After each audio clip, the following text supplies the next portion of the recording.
Embassies हैं उनको भी पता है कि ये जो लोग बच्चे यहाँ पे जो है वो लैंग्वेज सीखने के लिए आते हैं, वो सिर्फ अपने मुल्क से निकलने के लिए इस वीजे को एज ए टूल अल्हम्दुलिल्लाह। यूज करते हैं। अच्छा सर, कुछ दिनों पहले मैंने आपकी वो जापान और लैंग्वेज जो वीज़ा पे आते हैं वो वाली वीडियो देखी थी, तो उस टाइम से मैंने आपको फॉलो करना शुरू किया था।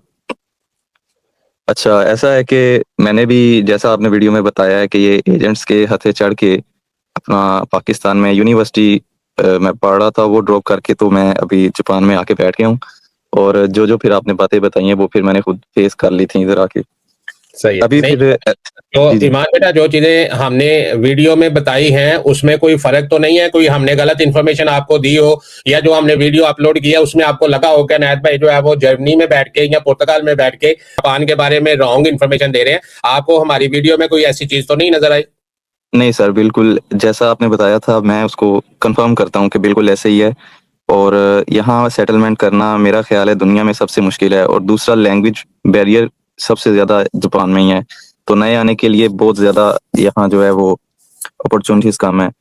अच्छा, अब उसका फिर सॉल्यूशन भी आपने वीडियो में ही बताया था कि यूरोप की तरफ आप कोई वीज़ा लगवाओ और मूव हो जाओ।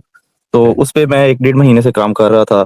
तो जो है विज़िट वीज़ा के लिए मैंने अपना आइसलैंड कंट्री चूज़ किया था। इसमें ये है कि मैं ये पूछना चाहता हूँ कि विदाउट एनी ट्रैवल हिस्ट्री और स्टूडेंट स्टेटस पे क्या आइसलैंड का विज़िट वीज़ा लेना पॉसिबल है, शेंजन वीज़ा? जी, ठीक हो गया। ईमान बेटा पहली बात तो ये है कि जो आइसलैंड है, आइसलैंड कोई टूरिस्ट प्लेस नहीं है एज़ सच, कि जहाँ पे एक होता है ना कि एक फेमस टूरिस्ट प्लेस हो जिसकी जगह जो आपने जो है वो इंट्रोडक्शन लेटर लिखना है और उसमें कहना है कि भई ये मैंने 4-5 चीज़ें जो है वो देखने के लिए जाना है। आइसलैंड में एज़ सच कोई चीज़ नहीं है। हाँ, अगर उसकी जगह पे अगर आप नीदरलैंड अप्लाई करते हैं, फ्रांस अप्लाई करते हैं, अगर जर्मनी अप्लाई करते हैं, तो वहाँ पे आपको वैरायटी मिलती है कि या स्विट्ज़रलैंड अप्लाई करते हैं, तो यहाँ पे आपको वैरायटी मिलती है। ये जो कंट्रीज़ हैं ये विजिट पर्पज के लिए यूज होती है। आइसलैंड विजिट पर्पज के लिए यूज नहीं होता, तो इसलिए एक तो आप जो है वो ऐसी कंट्री में बैठे हुए हैं जहां पे आपका फ्यूचर कोई नहीं है, और ये सिर्फ हमें नहीं पता, ये आपको लगे कि अनैत भाई को सिर्फ ये जो है वो मौजूदा हुआ है, अनैत भाई को पता लगा, वहां पे जितनी भी एम्बेसीज हैं उनको भी पता है कि ये जो लोग बच्चे यहाँ पे जो है वो लैंग्वेज सीखने के लिए आते हैं, वो सिर्फ अपने मुल्क से निकलने के लिए इस वीजे को एज ए टूल यूज करते हैं।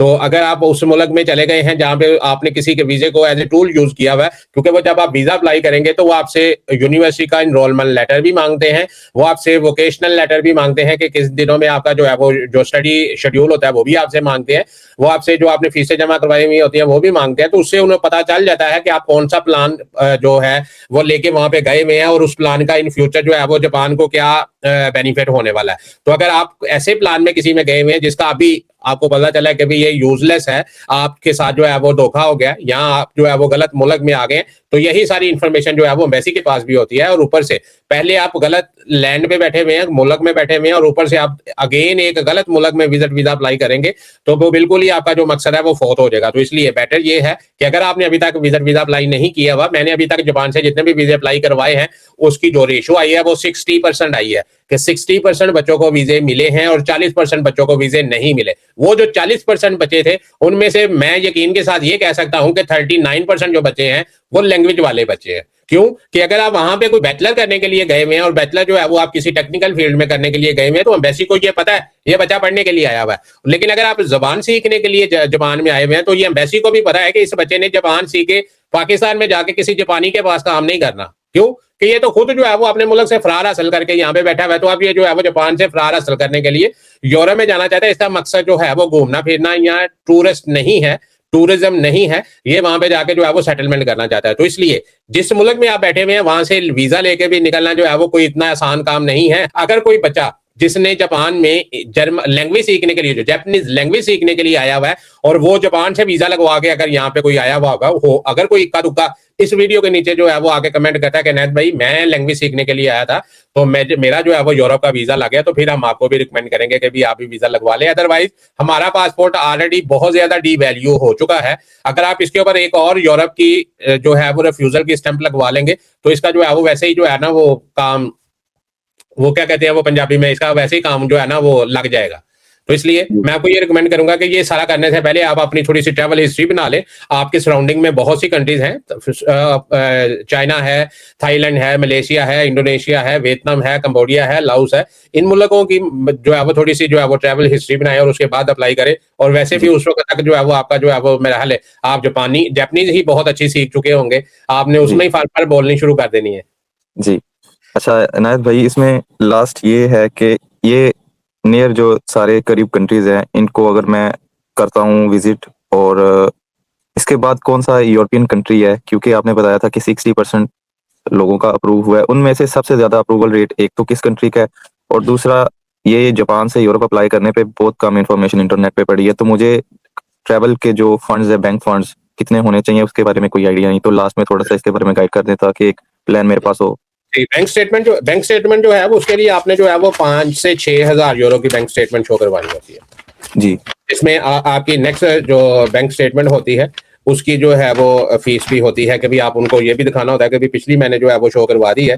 डॉक्यूमेंट अगर आपने पूछने हैं तो पासपोर्ट की कॉपी है, जापान रेजिडेंस परमिट है जिसको जाइरो कार्ड हम बोलते हैं, यूनिवर्सिटी जी। इनरोलमेंट लेटर है, फीस सबमिशन लेटर होता है इसमें जी। विद एरिया ऑफ स्टडी जो है वो उसके ऊपर लिखा हुआ होता है कि भी आप कौन सी स्टडी में आए हुए हैं।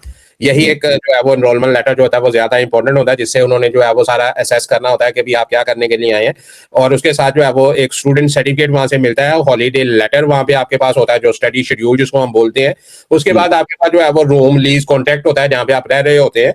बैंक जी। स्टेटमेंट होती है वो लास्ट 6 मंथ की चाहिए होती है, 3 से 5 हज़ार यूरो की चल जाती है नॉर्मली, लेकिन मैं बच्चों को रिकमेंड करता हूँ कि आपके अकाउंट में अगर 6 हज़ार के इक्वलेंट यन पड़े हुए हों तो वो ज्यादा बेटर होता है। अगर आप काम करते हैं तो पे स्लिप और वर्क कॉन्ट्रैक्ट जो है वो इंग्लिश में आप अपने मालिक से ले सकते हैं, क्योंकि वो इंग्लिश में ट्रांसलेट करके नीचे स्टैंप लगा देते हैं, तो उससे जो जी। है वो आपका मसला हल हो जाता है। फ्लाइट रिजर्वेशन आपको चाहिए होती है, टिकट नहीं चाहिए होती, फ्लाइट रिजर्वेशन चाहिए होती है, होटल बुकिंग चाहिए होती है। जो हम जी। होटल बुकिंग लगाते हैं वो यही लगाते हैं पे इन प्रॉपर्टी, कि वो जी। हमें पे नहीं करनी पड़ती। उसके बाद हमें जो है वो ट्रैवल इंश्योरेंस लगानी होती है, आप 10 दिन की लगाते हैं, 15-20 यूरो की ट्रैवल इंश्योरेंस बन जाती है, हम ऑनलाइन ही निकाल लेते हैं। पर्पज ऑफ ट्रैवल एक लेटर लिखना होता है जिसको हम जो है वो पीओटी बोलते हैं। पर्पज ऑफ ट्रैवल जो है वो ज्यादा इंपॉर्टेंट होता है कि भी आप वहां पे क्यों जाना चाह रहे हैं, और उसके साथ यही चीजें हैं। और जो आपने बताया है कि भाई हमने जो है वो कौन से कंट्री का ज्यादा अप्लाई करवाते हैं, हम मोस्टली जो अप्लाई करवाते हैं वो हम नीदरलैंड का अप्लाई करवाते हैं मोस्टली केसेस में। क्यों? कि फ्लेक्सिबल कंट्री है, वीजा रेशो इसकी अच्छी निकल आती है। बहरहाल जर्मनी का भी हम करवाते हैं और साथ में जो है वो हम स्पेन का वीजा भी जो है वो अप्लाई करवाते हैं।